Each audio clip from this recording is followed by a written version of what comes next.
I went from company superstar, nice house, the car, the girlfriend. My life went from hero to absolute zero. My blueprint for life was just torn up in front of me. You haven't grown out of it. You're still neurodiverse, but you understand yourself a lot more. Do you still have problems with your self-esteem? Oh my God, yeah. Self-esteem is esteem of oneself. Responsibility is your ability to respond.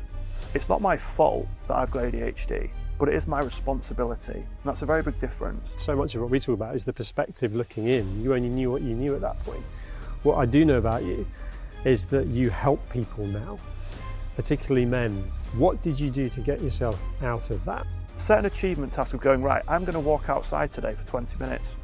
That's going to be a goal of mine today. Great, can you do that? Can you put one foot in front of the other? Yes, I can. Can I start drinking more water? Of course. Can I start eating a bit healthier? Yeah. What's going to happen is that's going to compound over time. And within 60 days, you're going to become unrecognisable. You're going into the world of work. You've got ADHD. You're clearly not understanding your ADHD. You've gone into the world of work. How was that?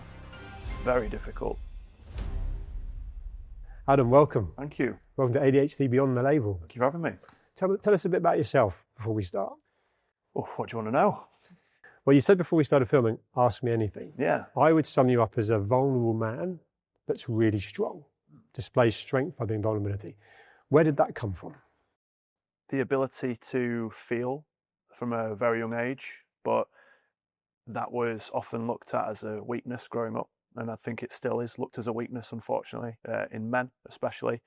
So I would really feel all my emotions. You know, when I was happy, everyone knew about it. When I was sad, everyone knew about it. When I was angry, everybody knew about it. And reflecting on, you know, challenges at school, for example, teachers, they all loved me, but they all got really irritated by me because I was be the class clown and the loud one and get distracted. But so not being malicious, but no. not actually conforming to... Yeah, the societal normities of what is, you know, sit there quietly and put your hand up when an adult speaks, you then speak. And we get fed this narrative from such an early age of, you know, we get told to stand up and walk and we get told to sit down and shut up. You know, it's fascinating, right? And some people never really properly grow up from that. So their emotional intelligence is somewhat stunted. And because I'm from the generation of, you know, my father was when men were men.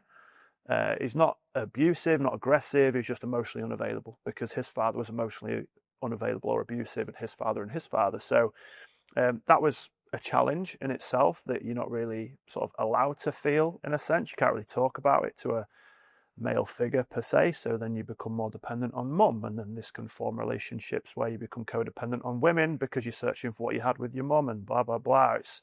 I could go on for ages about that. Yeah. So it's a whole complex situation. But yeah, the vulnerability comes from that. I've always been very open. You know, I've got a great relationship with a lot of people. I'm very close with a close-knit group of people, but I don't have loads of acquaintances. I never really fit in. You know, it was that fork when the world is a bowl of soup kind of situation. You know, and I always looked at that as a disadvantage. I always thought that I was different in a bad way and there must be something wrong with me. And I was just very confused from a very early age. And the work I've done on myself with my coach and therapist is, you know, I used to say, I was a little, you know, you can imagine what word fills in there. Yeah. And in reality, he said, no, you weren't a little shit. He said, you were misunderstood. And that word is just so poignant with a lot of people that I engage with that have ADHD or that are neurodiverse, is that they're not any one way, they're just misunderstood. And that was extremely freeing. And I wish I knew that 25 years ago. So about the age of 8 or 9, you were the clumsy kid. Yeah. You talked about at school there, the one that struggled to conform with, sit down, put your hand up when you're spoken to, and so on and so on. And yet the way you've articulated that is there was still that perhaps not the understanding of what the implications of that were for you growing up. And I applaud the way you've just in the first 2 minutes of this talked about your own vulnerability, and you used an expression there about emotionally unavailable, which resonates, I think, with a lot of people in terms of parental relationships of generations gone by. Your ADHD was there, it's been present all your life. You knew about it at the age of 8 or 9, but probably didn't understand it at the age of 8 or 9. And as I listened to you then articulate life for you and your vulnerability, I'm just going to go straight back to the parents of 8 or 9-year-olds who are listening to us now, sort of saying, so your child's going to get or has got an ADHD diagnosis, how can we help them not be the Adam that went through this? How can we help? I'm going straight into learning outcomes of a conversation, because what you've just experienced, no child should experience. You should understand yourself so you're not misunderstood. Yeah. And what's the difference, do you think, that we could make? So many. I mean, this is a very easy thing to suggest, that the schooling system just needs to improve, right? I mean, what does that mean? But I think that it's empathy and compassion for the children as much as possible. And the thing is that we do this as adults as well, because not a lot of people have evolved emotionally throughout the course of their lives. So the biggest challenge I see is that we are very quick to judge others because we're very quick to judge ourselves.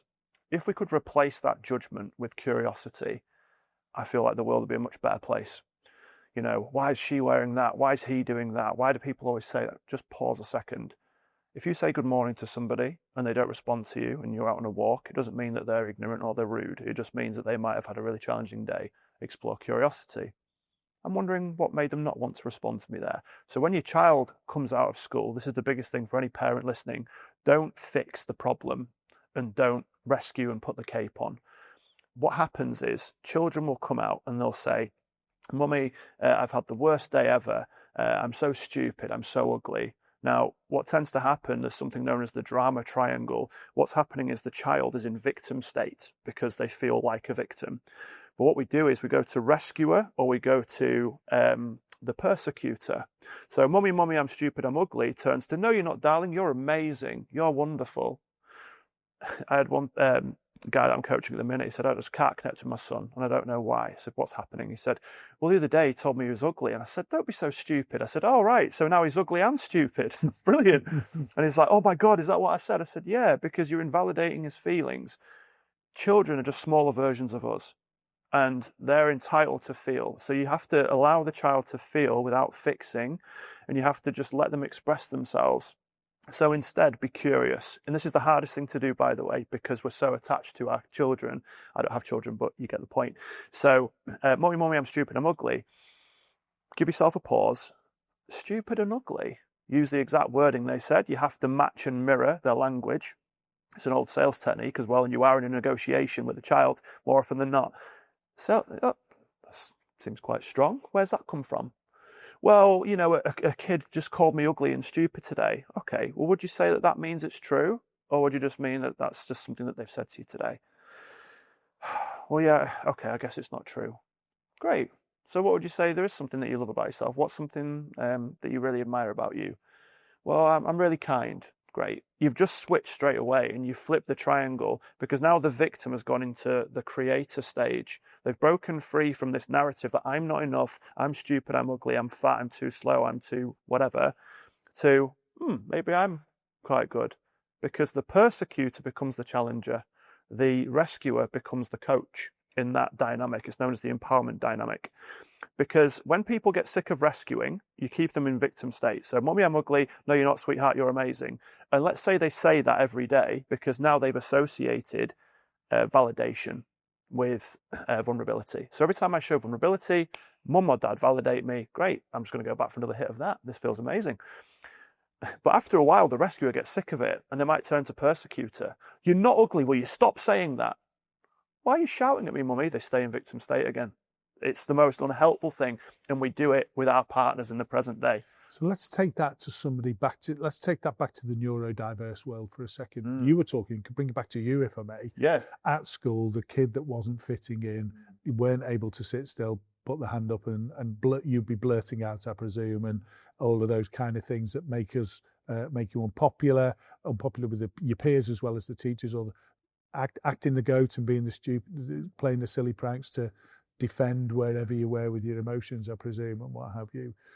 So we're not talking about the child coming out of the playground with a one-off here. We're talking about an everyday set of occurrences, aren't we? And I just wonder to what extent that has an impact on the ability of parents and guardians with their children when it's a daily reality, an hourly reality. It's a reality for every minute, not just once in a week or whatever. And where were you at that stage?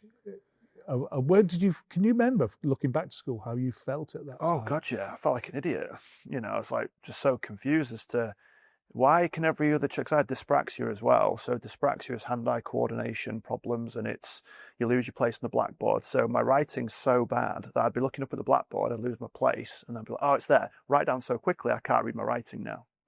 So it wasn't that I had learning difficulties. I had a difficulty with the way that things were taught to me. It's very different. I don't have a problem with learning. It just wasn't delivered to me in a way that's sustainable for me. So, we just get taught this archaic way of information. How well can you retain it? Oh, they're really clever. So I was in bottom set for a lot of things because I was disruptive. I only got 3 GCSEs. I didn't get very good grades at my SATs and what have you. So, but I just knew that I wasn't going to define who I was. But the thing is that with my situation, I could have set the whole school on fire and my mum would have gone, yeah, but who gave him the matches? Because she was the rescuer, right? Yeah. But she was the rescuer to save me from other people. But then she would sometimes persecute me because she was just so drained of it. Not in an abusive way, far from it. My mum is amazing and I love her dearly. But if I did that, she would defend me to, high heaven, you won't believe what the lengths she'd go to do that. And she studied and she researched everything around dyspraxia and what have you for me, which was incredible. However, when I got to later life and I got to, go to a job and mummy can't fix it anymore, I was so confused.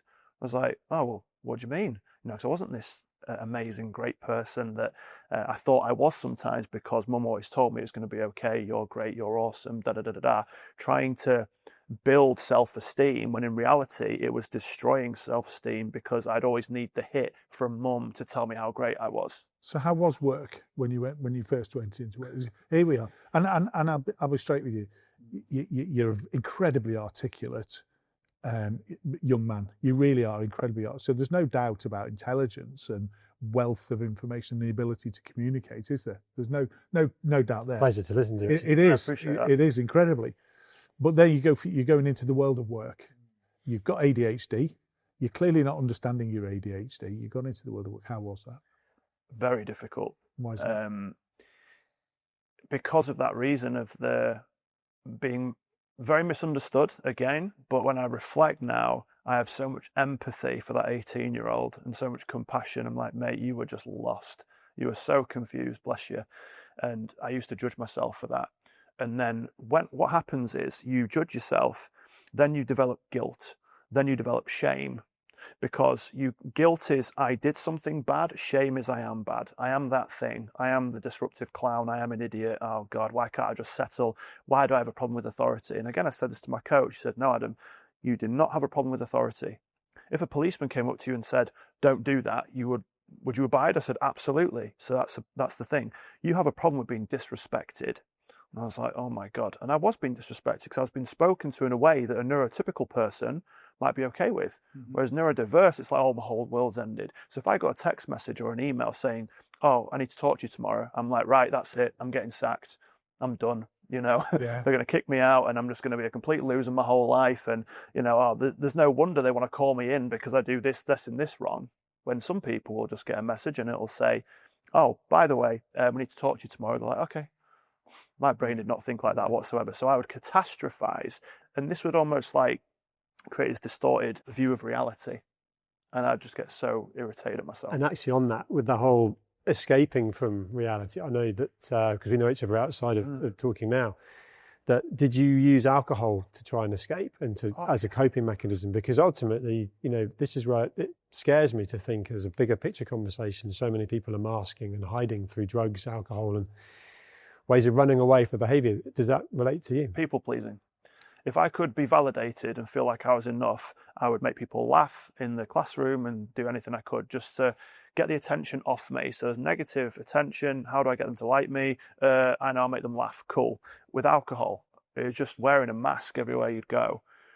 And again, upon reflection, it was a mask because I was dancing to the tune of everyone. So I'd push people away. I'd ostracize close friends. I'd neglect relationships that actually mattered to me because I was trying to live up to this character, this big ads, Smithy, all that kind of nonsense.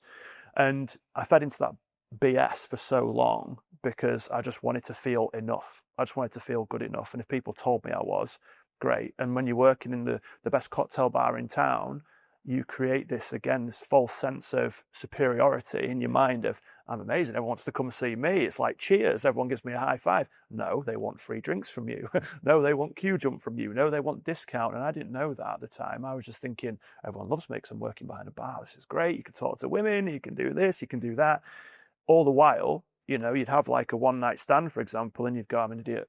What is wrong with me? So I was hiding behind this facade for so long, and this character, this almost like avatar that I'd created in my mind to try and make people like me. But in actual fact, I've got a lot of people that love me, but I've got a lot of people that dislike me from my 20s of who I was portraying. Well, they saw what you were putting out. Correct. And they were in a different place in their life. And this is so much of what we talk about is the perspective looking in. You only knew what you knew at that point.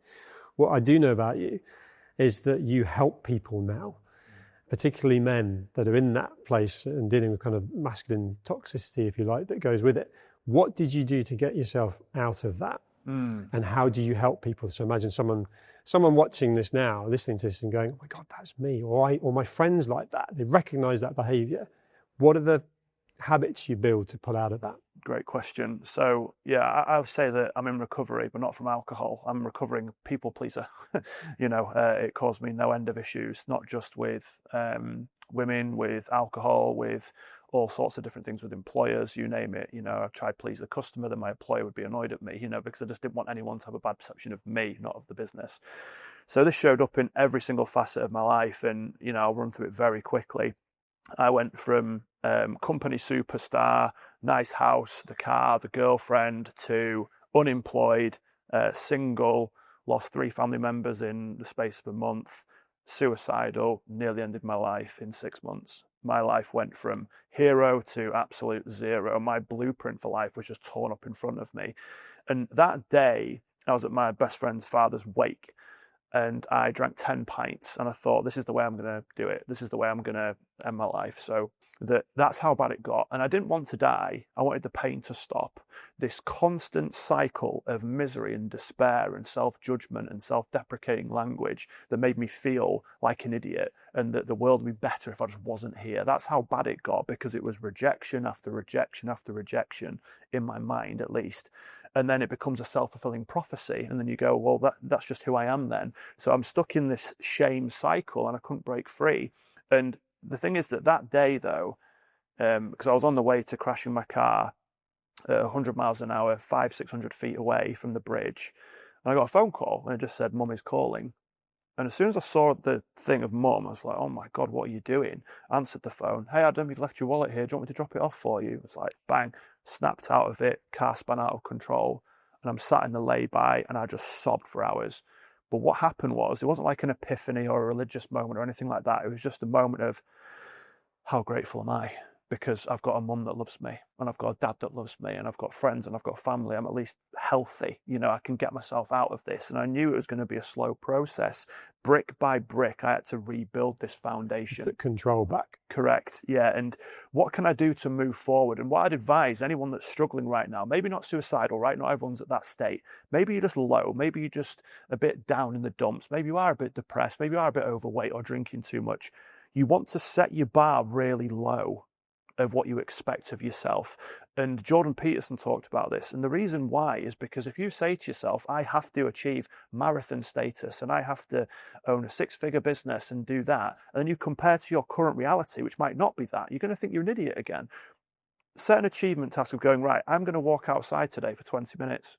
That's going to be a goal of mine today. Great. Can you do that? Can you put one foot in front of the other? Yes, I can.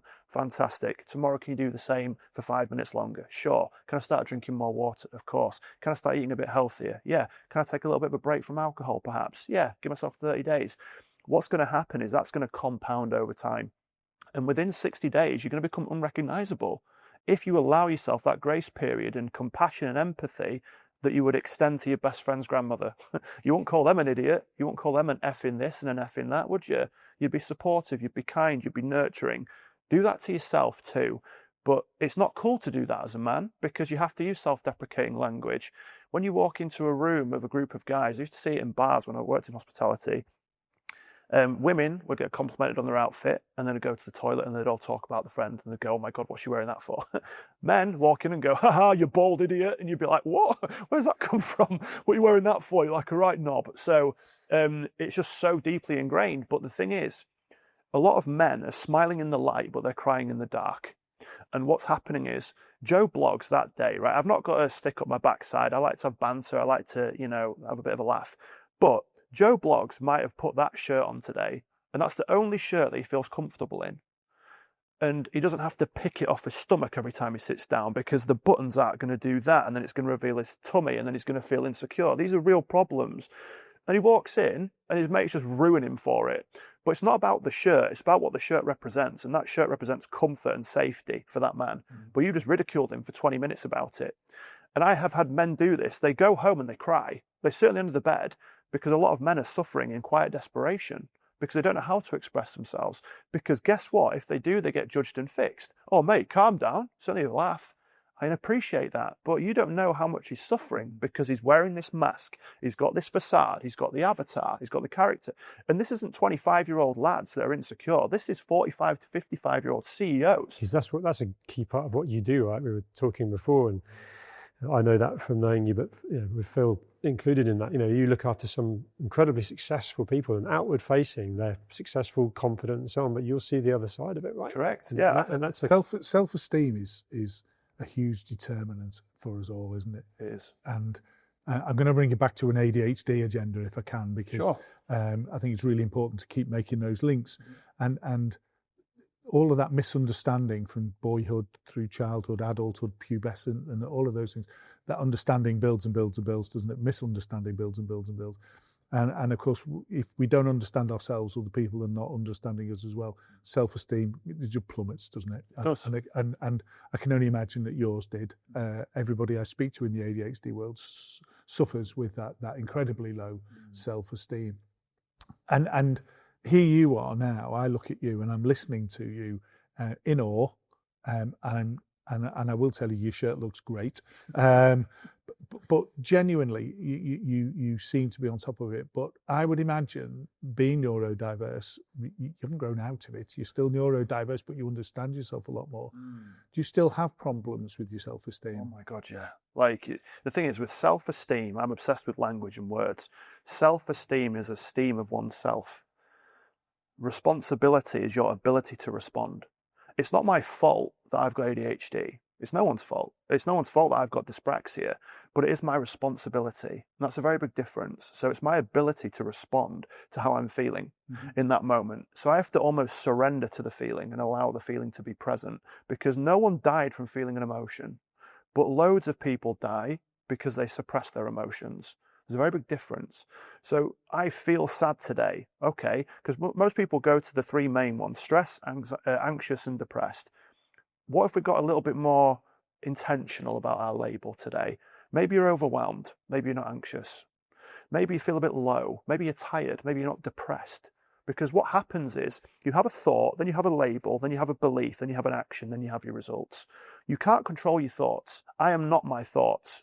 So if I see someone that's attractive down the street, thought, she's attractive, okay.